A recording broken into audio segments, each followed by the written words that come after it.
And for more on the humanitarian crisis in Gaza, let's bring in Chris McIntosh. He's Oxfam's humanitarian response advisor in Gaza. Chris, I know it's a busy time, so thanks for coming on. Now, you've worked in lots of crisis, war zones, et cetera, before. You say the situation is different in Gaza. How so? Yes, good morning to you and to all of your viewers today. Indeed, the situation here is drastically different than the other places I've worked, which includes Syria, Iraq, during the scourge of ISIS, in Afghanistan as well. Here, we're looking at a different type of situation. It's difficult to call it a war, to be honest, when it is so incredibly one-sided. First of all, the level of destruction here is almost undescribable. Many areas of the Gaza Strip are absolutely flattened. Anything larger than a couple of stories has been destroyed in a vast majority of the Gaza Strip. Access constraints remain a massive, massive issue. And something that's really, really challenging for us as humanitarians to get our heads around is that this is a small spit of land. It's called a strip for a reason. And it is accessible. It's a coastal Mediterranean plain. And despite these airdrops and other efforts to make it seem like an inaccessible location, it's actually very, very accessible. The problem is the Israeli authorities are making it a different story altogether. Human Rights Watch released an in-depth report today on U.S.-backed aid distribution sites. They allege the system has turned aid distribution into, quote, regular bloodbaths.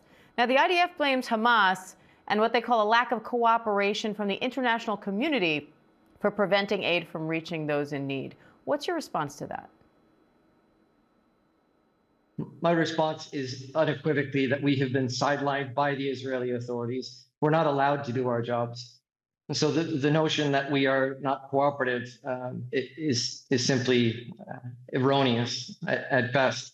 The Israeli authorities are creating these distribution centers, again, with the aid drops, and letting in a minimal amount of food to Gaza, simply in order to say that they are. But to say that they're humanitarian in nature is an insult to everybody involved. As a humanitarian myself, and I can speak for my peer agencies and colleagues here, certainly, this is not the way we do business. Humanitarianism is more than giving aid. It's a philosophy of upholding the dignity of human beings.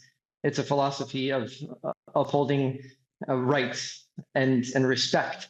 And none of that is the case with these Israeli-led initiatives, not the least of which they sit in evacuation zones, in red zones, in otherwise designated military zones that are unsafe for people to even enter in the first place.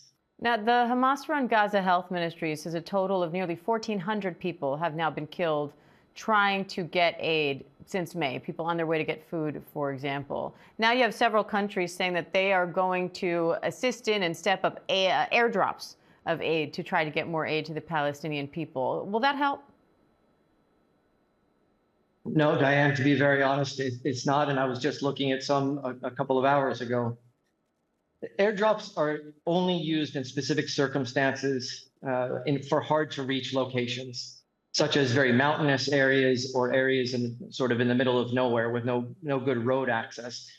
Well, they are absolutely trumped by trucks coming in simply on the roads that I mentioned before that are existing here. It's simply a matter of allowing access through the many gates to Gaza and allowing the aid to get in. But these are purely paltry and showy efforts. Furthermore, these aid drops in particular are landing on top of tents, on top of homes, on top of people, inside of restricted zones and in the sea. So they're anything but accurate. And again, they cannot be distributed with dignity. All right, Chris McIntosh from Oxfam, thank you. Thank you.